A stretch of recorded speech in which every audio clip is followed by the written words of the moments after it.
mais aussi sur Espace TV. Merci de votre fidélité. Vous nous écoutez à Cancan sur la 99.7 sur Radio Espace Cancan. Vous nous écoutez dans toutes les autres régions via nos antennes régionales. À Zérékoré sur Radio Espace Forêt. À Mamou, la ville Carrefour sur Radio Espace Mamou.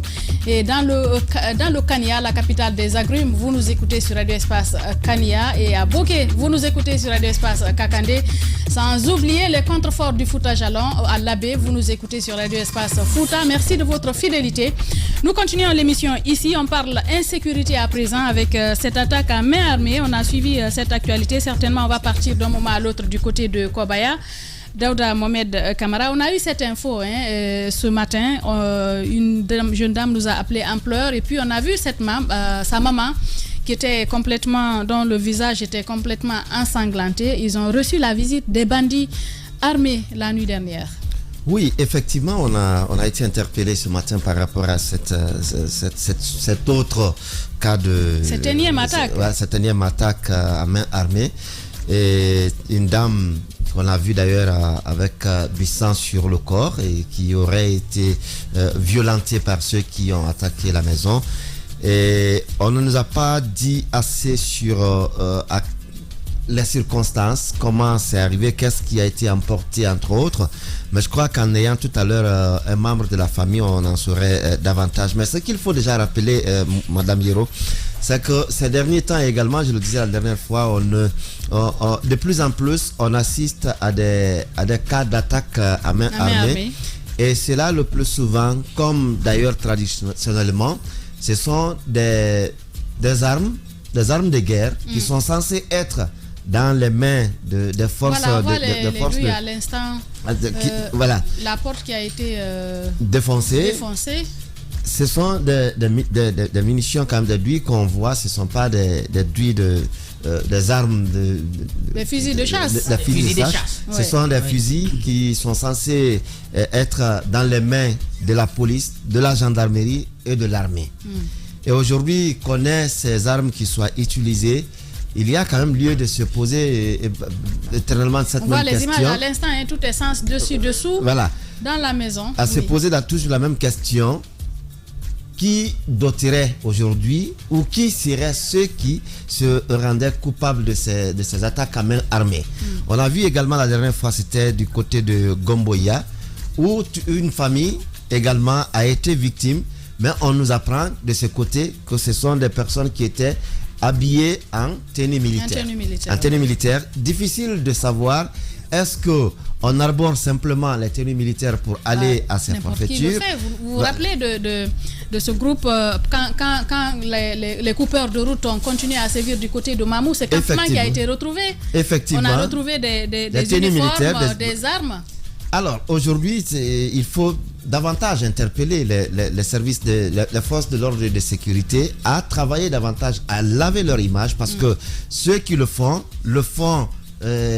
peut-être pour ternir l'image de l'armée, mais il revient à l'armée de travailler dans le sens davantage de dénicher ces personnes pour sécuriser davantage les populations. Oui. On sait que l'insécurité, ce n'est pas un cas qui est, je vais dire, exclusivement guinéen, mais c'est partout dans le monde. Mais lorsqu'on travaille dans le sens d'atténuer un peu, ça peut rassurer la population. Ah oui, parce que Tamba, la fille qui m'a appelé ce matin par rapport à cette attaque, elle était inquiète. Elle se disait qu'elle ne comprend pas que ces derniers temps, que ces attaques deviennent récurrentes. Elle s'inquiétait parce que elle ne comprend pas comment ces personnes ont pu débarquer chez eux. Évidemment, ça peut arriver à n'importe qui, mais on peut comprendre quand même son cri de cœur.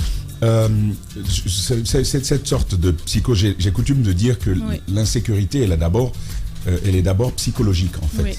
Oui. De sorte que quand tu es... Par exemple, moi, j'ai un chien à la maison, mais chaque fois qu'il aboie, je dis, c'est quoi ça encore? Tu penses que les autres sont revenus? Exactement. Oui.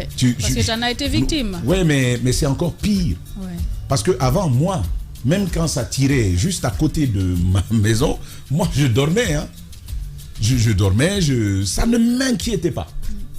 Mais depuis qu'ils sont venus, ils ont escaladé le mur, ils sont entrés et qu'une arme a été braquée en face de moi, que mon chien en est mort, vous réalisez à partir de ce moment, en fait, que c'est possible que ce soit vous. Parce que si le chien n'était pas là... Et le là, statut aussi a changé. Tout cela, voilà.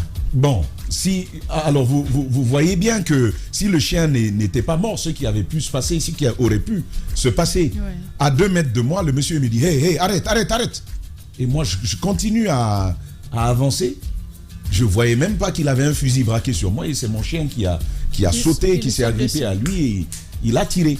C'est à ce moment que je réalise qu'il a une arme. Mais depuis ce jour, je puis vous dire que même quand c'est loin, quand j'entends un fusil, il y a des palpitations qui vont reprendre tout de suite parce que je réalise en fait que c'est possible, que ça touche à tout le monde. La banalisation peut donc être un véritable problème. Il faut qu'on ait conscience que le phénomène, il existe, mais on reviendra certainement tout à l'heure autour de la responsabilité de ceux qui sont censés nous sécuriser. Nous avons donc l'un des membres de la famille en direct. Il s'agit de Terenke que nous avons joint au téléphone. Bonjour madame, bienvenue. Les grandes gueules. Allô, vous nous entendez? Oui, je vous entends madame. Bien, allez-y Tamba pour la première question. Voilà, madame, on s'est réveillé avec cette information et nous vous avons ce matin à ce sujet. Vous avez été victime de cambriolage, des hommes venus en tenue et aussi armés. Dites-nous, refaites avec nous le film de ces moments-là. Ça commence comment? Qui sont venus? Qu'est-ce que vous avez vu? Vous êtes trompé, c'est élève en classe. Je pense qu'il va... Allô? Est-ce que vous pouvez vous prêter à nos questions? Vous êtes trompé, c'est en classe. Le technicien, je ne sais pas c'est quel numéro il a appelé. D'accord. Donc, on va essayer de recontacter, de repartir sur le terrain. Mais effectivement, il y a cette psychose-là que Tamba a expliqué. Et quand ça arrive à un voisin, à une personne, les gens ne dorment pas tranquilles. Alors, les gens, ils ne dorment pas tranquilles. Vous voyez, moi, par exemple, ce que je raconte, c'est qu'ils viennent à 2h du matin et ils tirent. Déjà pour entrer, ils sont entrés tout bonnement, mais ils commencent par tirer en tuant le chien. Moi, je file donc vers la maison, j'entre, mais ils restent dans la cour. Il y a des motos à sortir. Or, il y a un cadenas. Oui.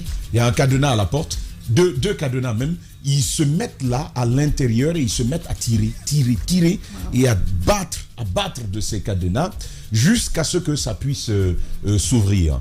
Et il y a des voisins bien entendu tout autour, mais ça prend le temps que ça prend. Comment un peu Oui. Dans la cour, il y avait, vous avez vu quand vous êtes passé à la maison, il y avait ces cartouches vides. Ils ont même laissé une arme qui était là, qui a été déposée, ils ont fui avec dans la précipitation, ils ont fui avec les motos qu'ils ont pu emporter. Vous voyez bien donc la liberté qu'ils peuvent se donner.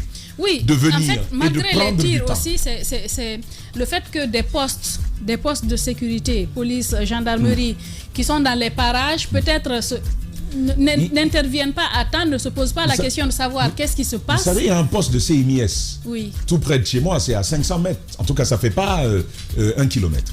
Tout près de chez moi. Donc, quand ça tire là, tout le monde entend, forcément. Surtout quand c'est la nuit. Oui, exactement, c'est très calme. La portée est très grande. Tout le monde entend. Les messieurs, ils prennent tout leur temps. Ils font ce qu'ils ont à faire, ils tirent. Personne ne vient. Personne ne vient. J'appelle le préposé aussi MIS. Il me dit, écoute, non, j'appelle comment il s'appelle le général, je crois que c'était Bafoué. Le général Bafoué. À l'époque, je l'appelle et il me dit, prends le numéro là. On est en train de tirer, hein. Moi je tremblote déjà, il me dit, prends ce numéro. Je dis, mais j'ai même pas où noter. Il dit, attends, je te le dicte, tu vas le mémoriser. Incroyable. Il me dicte le numéro pendant qu'il y a des coups de feu dans ma cour. Je retiens le numéro dans cette situation, je compose, et bien figurez-vous qu'il est éteint. Le numéro qu'on m'a donné n'est pas accessible.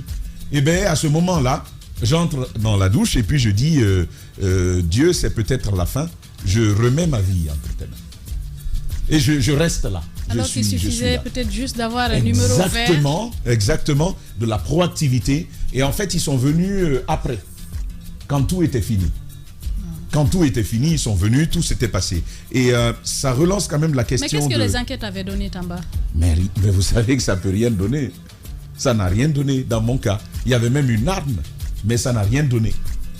Voilà, et ça s'est arrêté là. Il y a même une moto. J'avais une moto là, immatriculée et tout, qui est partie. On a fait les déclarations et tout. Mais ça n'a rien donné. On n'a jamais su où ni la moto était passée, ni ces gens étaient passés. Et donc, on est dans une telle situation-là. Ils ont de la liberté. Ils éprouvent une grande liberté à agir de cette façon-là. Ils viennent chez vous, prennent leur temps, tirent. Peu importe s'il y a une unité des forces de l'ordre à côté, c'est à se poser la question si parfois ces forces de l'ordre ne sont pas concernées par les opérations qui se réalisent auprès des citoyens. Dieu merci, dans leur cas, on nous dit que la maman a été blessée gravement, mais qu'il n'y a pas eu de dommages humains en dehors de cela. Oui. Mais on aurait pu assister à pire.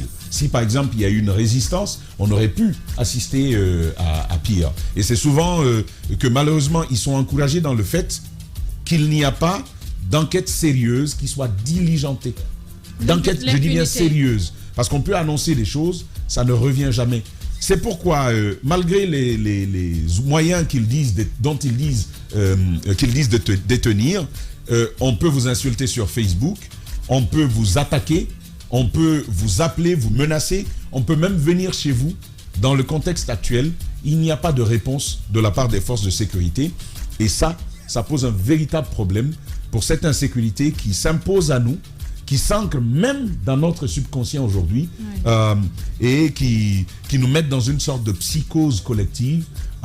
C'est même une angoisse. Le terme psychologique approprié, une angoisse. On ne sait pas à quel moment ça va arriver, mais on sait que ça peut arriver. Et on fait avec, on sait que ça peut arriver à n'importe quel moment. Alassane Sako, allez-y. C'est psychologique. Votre micro n'est pas actif. C'est psychologique, mais en même temps, moi je pose la question avant d'analyser la situation. Et si les bandits seraient devenus plus aptes, plus puissants, plus intelligents pour monter des opérations et agir ainsi devant nos forces de sécurité. Il ne peut pas être plus puissant, c'est peut-être un manque d'action. Parce qu'il est à se demander. C'est toujours dans les bandes de 2h à 5h du matin. Et où nous en sommes par rapport à nos hommes en tenue qui font des parades dans les différents quartiers. Les patrouilles. Les patrouilles nocturnes. Où nous en sommes par rapport à cela? C'est psychologique. On ne peut pas... c'est pour ça que chaque Guinéen, les plus croyants, à chaque fois, ils doivent dormir. Ils se disent, est-ce que je vais me réveiller? Est-ce qu'il n'y a pas quelque chose qui va me tomber dessus? Mais quand je dis de formation, c'est qu'ils n'agissent pas à tue-tête. Ils se renseignent. Ils viennent autour de la maison de leur victime, peut-être éventuelle victime. Mais ce n'est jamais fait à la va-vite. Ils s'organisent, ils s'arment. Cela autant dire que la Guinée aussi, la sécurité, l'insécurité dont on parle en Guinée, c'est pas seulement sur la route, mais c'est aussi dans les domiciles, dans les foyers. Nous avons besoin d'être rassurés, nous avons besoin d'être en sécurité. Bien. Et pour le moment, les réponses que nous avons de nos forces de sécurité et de défense ne répondent pas du tout aux besoins des populations. Bien, on va repartir à Alassane Sako, on va essayer de repartir sur le terrain pour essayer d'en savoir davantage sur cette attaque. Bonjour madame. Les grandes gueules. Allô, bonjour. Oui, allô. Oui, bonjour. Bien, alors, vous allez bien? Ça va, merci. Est-ce que vous pouvez revenir sur les circonstances dans lesquelles cette attaque s'est passée hier nuit?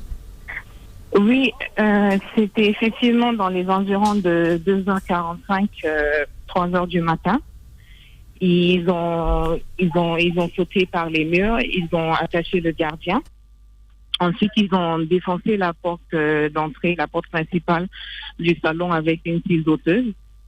Et ils sont rentrés, ils ont cassé la porte de la chambre des parents. Ils sont allés dans la chambre des enfants. Il y avait un petit garçon de 8 ans et un de 5 ans. Et ils ont pris la petite de 5 ans. Ils ont envoyé dans la chambre des parents. Ils ont pointé une arme sur la tête. Et ils ont dit si vous sortez pas l'argent et les bijoux, on va tuer la petite. Donc après, ils ont brutalisé. Il y avait une jeune fille de 22, 23 ans. Ils ont brutalisé pour qu'elle sorte les téléphones et l'argent. Et dès qu'ils ont commencé à ouvrir le deuxième battant de l'armoire, ils ont sorti l'argent. Ils ont dit à l'un des assaillants de laisser libérer la petite. Ils ont retrouvé l'argent et qu'ils avaient dit qu'il y avait de l'argent. Donc ils ont après donné un coup de poing sur le nez de ma mère. Et elle saignait partout, tout son habit est rempli de sang. Donc on est même en route pour l'hôpital. Et ensuite, dès qu'ils ont retrouvé l'argent, ils ont fouillé partout, ils ont jeté les affaires partout. Ils ont même pointé l'arme sur des voisines qui venaient prier parce qu'ils habitent juste en face de la mosquée. Il était exactement quelle heure, madame? 2h45, 3h. C'était 2h45, 3h, oui. Alors dites-moi, dites-moi, est-ce qu'ils savaient qu'il y avait de l'argent? Parce que dans votre description, vous dites ils ont demandé de l'argent, c'est assez ciblé tout ça. Est-ce qu'ils savaient qu'il y avait de l'argent? Et enfin, de votre regard, de votre analyse, mais dites-moi aussi, est-ce que on peut savoir ce qui a pu être emporté en termes de biens, en termes d'argent et d'autres choses? D'accord. Pour l'instant, on n'a aucune idée de ceux qui ont pu faire ça. Les enquêtes sont en cours. Effectivement, on a reçu la gendarmerie, les BAC et des appels de la DPJ. Au niveau des en espèces, il y a eu plus de 40 millions de francs guinéens, plus de 7 000 euros. Et un bijou en or et en argent, on peut pas estimer comme ça. 5 000 euros. Vous dites 40 millions de francs guinéens et combien? Et 7 000 euros, plus de 7 000 euros. Alors, oui. Était-il encagoulé? Non, ils avaient tous le visage découvert. Et est-ce que vous avez pu contacter les forces de l'ordre et ils sont arrivés à quel moment? Elle a dit, c'est visible. Les forces de l'ordre, oui, les forces de l'ordre sont arrivées dans les environs de 6h du matin. Parce que les premiers qu'ils ont essayé de joindre, parce qu'il y a un téléphone qui n'a pas pu être pris, ils n'ont pas vu un téléphone. Ils ont apporté par contre 4 autres téléphones, une tablette et un ordinateur. Donc les premiers numéros, les forces de l'ordre qu'ils avaient, ils n'ont pas pu, ça passait pas. Les numéros ne passaient pas. Donc après, les autres qu'on a pu joindre, qui sont venus vers les environs de 6 heures. Alors, allez-y, Daouda. Oui, l'autre question, puisque vous parlez d'ailleurs d'argent, quand ils sont arrivés, ils ont demandé l'argent. Est-ce que dans les 24 heures qui ont précédé ce braquage chez vous, y a-t-il eu de mouvement d'argent de la banque, par exemple, vers la maison, ou qu'est-ce qui s'est passé le jour ou les jours avant pour qu'on vienne directement demander de l'argent? Franchement, il n'y a pas eu effectivement de mouvement de banque ni le jour même, ni les jours avant. La semaine, quelques semaines avant, peut-être oui, comme tout le monde, je pense. Mais après, ils ont déménagé là en début février. Donc, ils sont nouveaux dans le quartier. C'est quelque chose aussi à prendre en compte. Ils ont déménagé qu'en début février. Est-ce qu'on a une idée du nombre de personnes? Les bandits étaient au nombre de combien? Est-ce qu'ils étaient un peu plus nombreux? Et oui, à l'intérieur, ils étaient au nombre de 7. Il y avait 2 autres dehors, hors de la cour, que ma mère a pu voir quand elle était au balcon, quand ils ont été de la faire rentrer. Mais à l'intérieur, ils étaient 7. C'est quoi la position de la maison par rapport à la grande route et par rapport peut-être à un poste de police ou de gendarmerie? Par rapport à un poste de police, je ne saurais vous le dire. Mais par rapport à la route, disons, il faut compter 5 minutes en voiture vu que la route a un peu accidenté. Donc c'est dès que vous remontez la colline, comme on appelle le carrefour Le Sénéfal. Donc c'est juste en haut, en hauteur de la maison de l'ancien ministre Le Sénéfal. Monsieur Le Sénéfal. Alors par rapport à leur style vestimentaire, est-ce que vous avez pu constater, étaient-ils en civil ou en tenue militaire? Ils étaient en civil. selon les explications de mes parents. Ils étaient en civil. Bien. En tout cas, merci d'avoir répondu. Mara, vous voulez une question? Oui, mais justement, nous imaginons que les services de sécurité sont forcément chez vous maintenant. Ils ont dû faire des constats et tout ça. Qu'est-ce qu'on vous dit dans ces premières heures? Qu'est-ce qui est envisagé par les services de sécurité? Est-ce que vous avez vous-même porté plainte déjà? Oui, on vient de porter plainte. Effectivement, les enquêtes sont en cours. Ils ont dit qu'ils nous reviendront. Pour l'instant, c'est tout ce qu'ils ont pu nous dire. Donc, ils viennent, ils prennent les informations, ils ont pris des photos.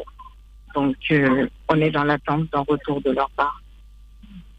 Alors, est-ce qu'il y a possibilité? Bon, évidemment, ça, c'est une question sensible. Je préfère ne pas la poser. En tout cas, bon courage à vous, madame, et bon courage à la maman. Merci beaucoup. Allez. Au revoir. Merci. Au revoir. On l'a écouté, hein, Caps, c'est carrément la méthode ces dernières années. C'est une dizaine de personnes, généralement, qui opèrent ou plus, tout au plus. En fait, ce qu'il faut même relever, c'est traumatisant, tout ça. Oui. En général, quand les attaques comme ça arrivent, Tamba le signifiait tantôt, c'est soit des blessures physiques, c'est des blessures psychologiques, et ça va jusqu'à même dégrader la sécurité émotionnelle des familles. Et c'est ce qu'on est en train aujourd'hui de vivre. La question à se poser, c'est qu'aujourd'hui, les autorités... c'est une famille qui vient de déménager. Oui, là, c'est pour vous dire combien de fois mars. les gens observent.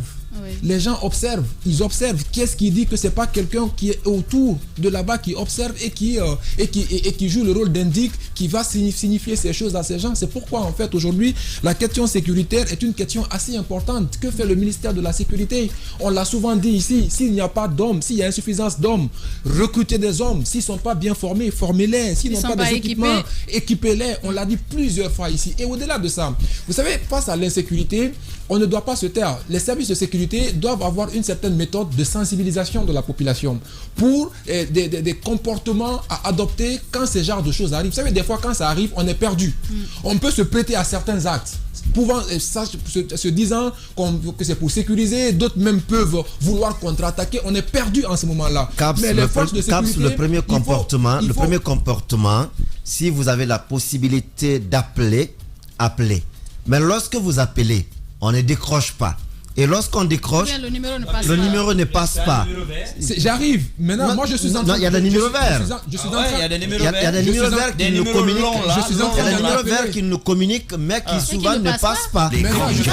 Voilà. Le but, c'est de mettre l'autorité devant sa responsabilité là. C'est ce que je suis en train de faire. Il faut qu'il sensibilise la population sur les bonnes conduites à tenir quand il y a des attaques à main armée. Ça, c'est quelque chose d'important. Les numéros verts, justement, il faut qu'on les rende opérationnels. C'est important de les rendre opérationnels. Il faut que les services soient aptes à pouvoir les prendre. Ce qu'il dit est tellement important, d'autant plus qu'ailleurs, dans des pays plus sérieux, même à l'école, on enseigne la conduite, la sécurité aux enfants.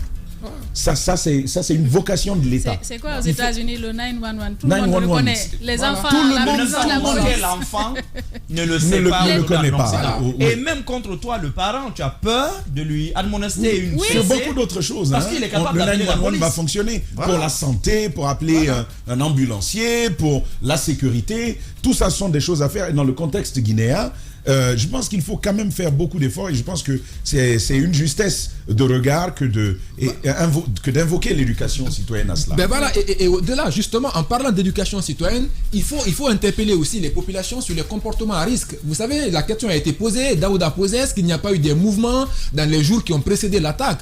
Peut-être que eux, ça n'a pas été leur cas, mais pour certains, ça peut les échapper. Les gens de faire des mouvements. Non, vous savez, c'est-à-dire que... Il y en a qui vous suivent depuis là-bas, depuis la banque. C'est justement ça. Les forces de défense et de sécurité, c'est leur travail. Voilà. Ils peuvent sensibiliser les gens sur des comportements à risque, des choses à éviter. On ne peut pas tout éviter. On ne peut pas se mettre à l'abri sur tous les points, mais il y a des choses quand même qu'on peut partager aux gens. Si vous êtes un homme d'affaires, vous êtes obligé d'aller à la banque, que vous soyez homme d'affaires ou pas d'ailleurs. Si vous avez besoin de prendre de l'argent, il faut que vous partiez à la banque.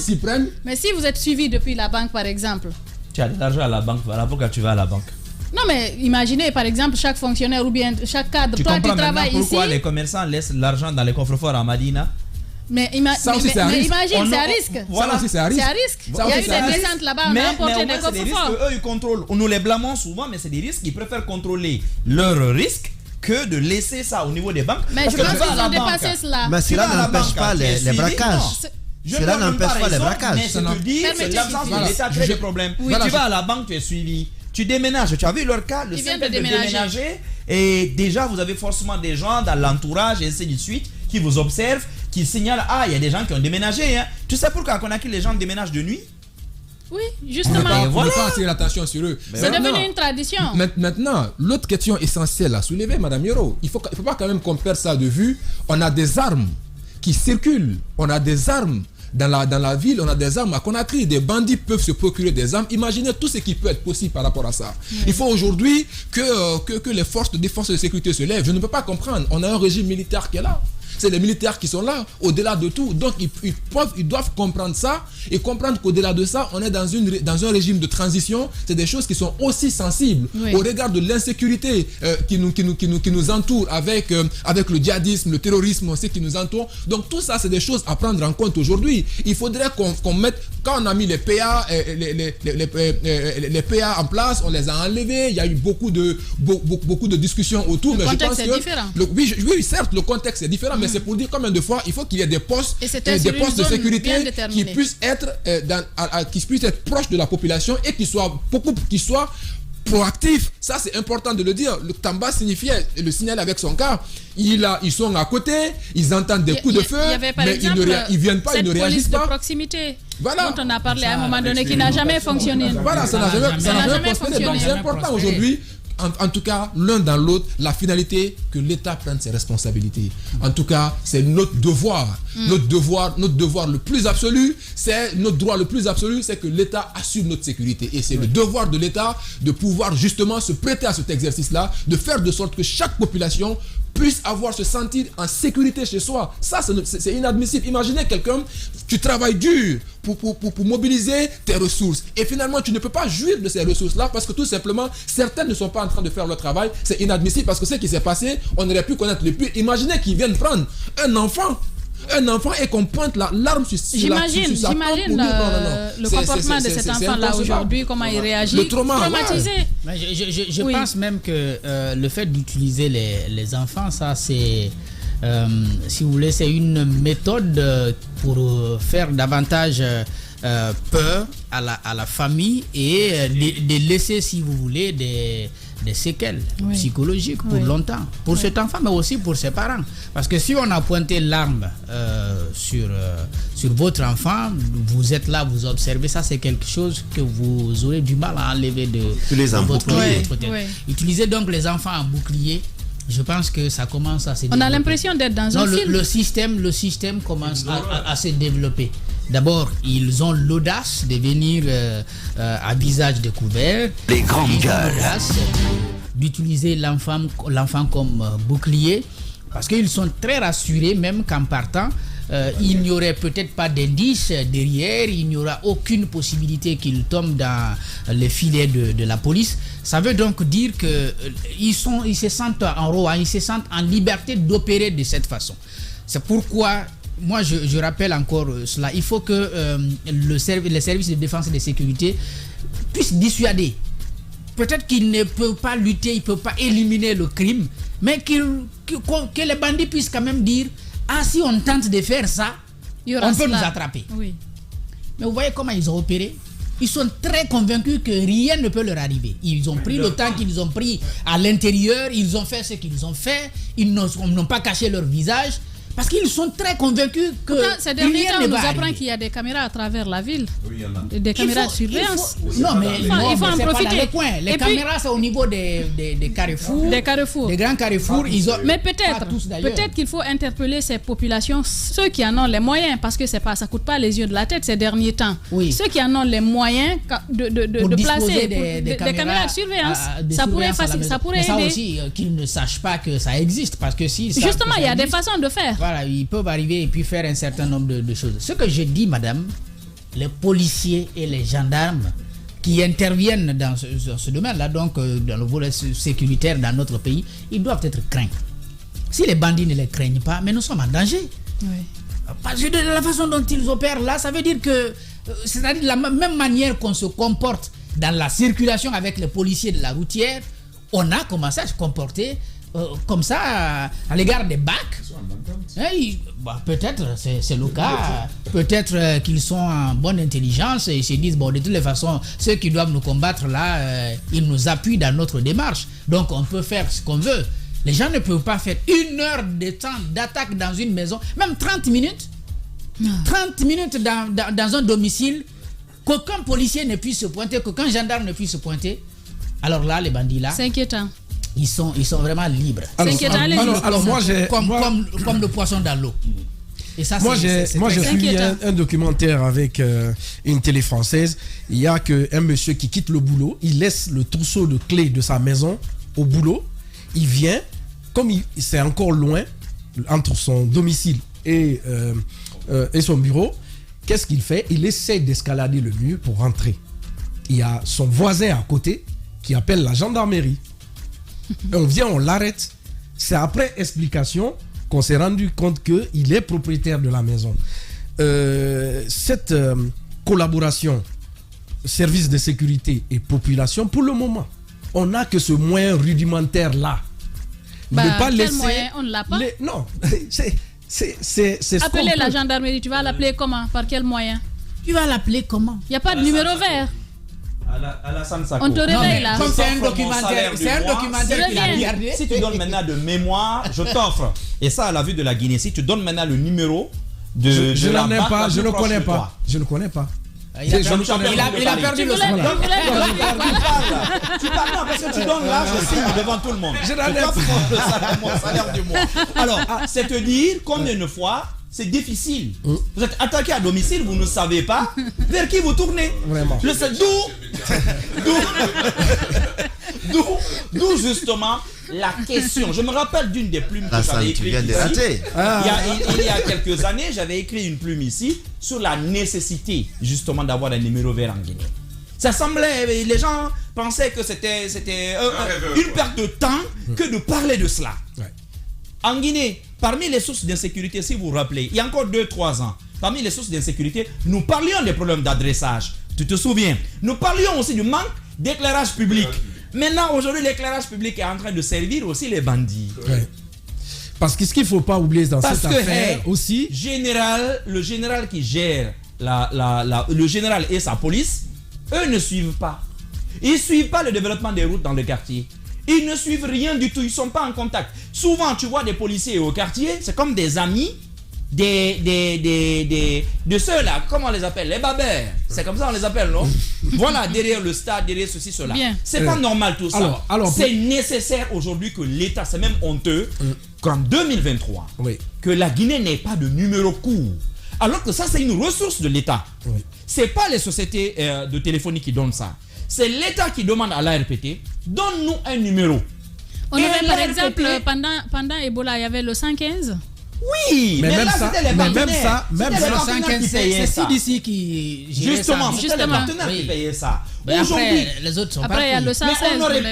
Mais on aurait pu utiliser justement cette expérience-là. Aujourd'hui, vous demandez à la on aurait pu le garder. Mettez à la disposition de l'État guinéen, le garder, toujours pour des alertes médicales par exemple. Mais ensuite, avoir un numéro court pour la sécurité. Les sapeurs-pompiers, généralement, il y a un numéro court global que vous appelez quel que soit le besoin. Le 18. Et quand vous les avez, eux maintenant vous demandent, vous souhaitez quel service sollicitez-vous? Des grandes gueules. Ça peut être des ambulanciers, ça peut être ceci ou cela. Il y en a? Yero. Numéro 18.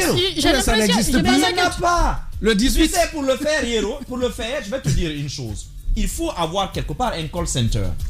L'État demande un numéro vert. Ça crée des emplois, tout ça. L'État demande un numéro vert à l'ARPT. Derrière, l'ARPT, quand il donne le numéro, on demande aux compagnies de téléphonie d'implémenter des cartes SIM. C'est des cartes SIM normales, comme vous et moi. Avec un 620L, un 660L, c'est comme ça. Maintenant, vous pouvez choisir que ce soit 2 cartes, 3 cartes, 5 cartes, 10 cartes, parce qu'il y a plein d'appels qui rentrent en même temps, qui sortent en même temps. Peut-être 10 postes, ça vous fait 10 cartes, ça vous fait 10 postes de réception. Vous recrutez 10 jeunes. Ils sont formés pour ça. Ils sont là, ils se relèvent, 20 jeunes par exemple, ou 30 pour chaque tranche de 8 heures, 30 personnes peuvent se relayer, d'accord? Le call center, il est là. Quand les gens sont dans le besoin, on appelle. Vous avez vu les jolis bolides que le gouvernement ivoirien vient d'importer à Abidjan pour aider la police? Tu as vu les véhicules dans lesquels les policiers roulent actuellement? Les 200 véhicules là. Tu les as vus? Comme des véhicules présidentiels. Mais laisse-moi te dire qu'ils ont même un service aujourd'hui au niveau justement de la police ivoirienne. Vous avez par exemple, vous tombez en panne. Il y a un peu similaire comme ça à Dakar. Vous tombez en panne quelque part, vous avez une panne, vous les appelez. Ici, ça, c'est la police. Ici, c'est une société d'assurance qui le fait ces derniers temps. C'est eux qui viennent. Oui, c'est privé. Eh bien voilà, je parle de numéro court, voici. C'est Orange Guinée qui est en train de m'appeler avec un numéro court. Mais dès que je vais décrocher, ça va être une promo Ramadan. Mais c'est ça les numéros courts en fait. Ici, c'est 4 chiffres. Ça peut être juste 3 chiffres. Sinon, je crois à l'arrivée du CNRD, il y a le call center qui a été mis en place au niveau du haut commandement de la gendarmerie. J'y suis passé personnellement pour voir les installations. Mais sauf que il y a plusieurs citoyens qui s'en plaignent parce qu'ils appellent le plus souvent, il n'y a pas de réponse. C'est ça le problème. Pour quel numéro? Le numéro me semble long. Je crois que j'ai visité aussi. Il y en a qui ont essayé de calculer. Voilà, c'est le numéro normal de 9 chiffres. Alors, excuse-moi, le numéro normal n'est pas normal en la matière. C'est ça le problème. Un qui est normal. Secondo, tu parles de gendarmerie. Ça, c'est. Alors, je vais vous choquer. À mon avis, l'une des sources d'insécurité, excusez-moi de vous le dire comme ça, c'est le trop de pouvoir qu'on donne à la gendarmerie. Je vais vous dire pourquoi. Gendarmerie et police en Guinée sont dans la ville, se partagent les mêmes rôles, normalement la se gendarmerie partagent les mêmes compétences, alors que la gendarmerie a une spécialisation. La police a une spécialisation. Oui. Ces deux entités passent plus de temps à se quereller sur le terrain qu'à travailler. Qui va finalement organiser la sécurité de la cité? Qui va prendre le lead? Parce que la gendarmerie, même dans le maintien comment on appelle ça? Dans le maintien d'ordre, la loi sur le maintien d'ordre est claire. C'est au second degré. Oui. C'est au second degré. C'est-à-dire que la police est envahie. En ce moment-là, on émet un appel. La gendarmerie vient en renfort. L'armée, vous ne pouvez pas voir l'armée au premier jour d'une manif. L'armée n'arrive que sur réquisition, c'est-à-dire au 3e degré. Mais ça, c'est notre problème. Quand on dit qu'il y a un call center à la gendarmerie, vous avez vu les coupeurs de route?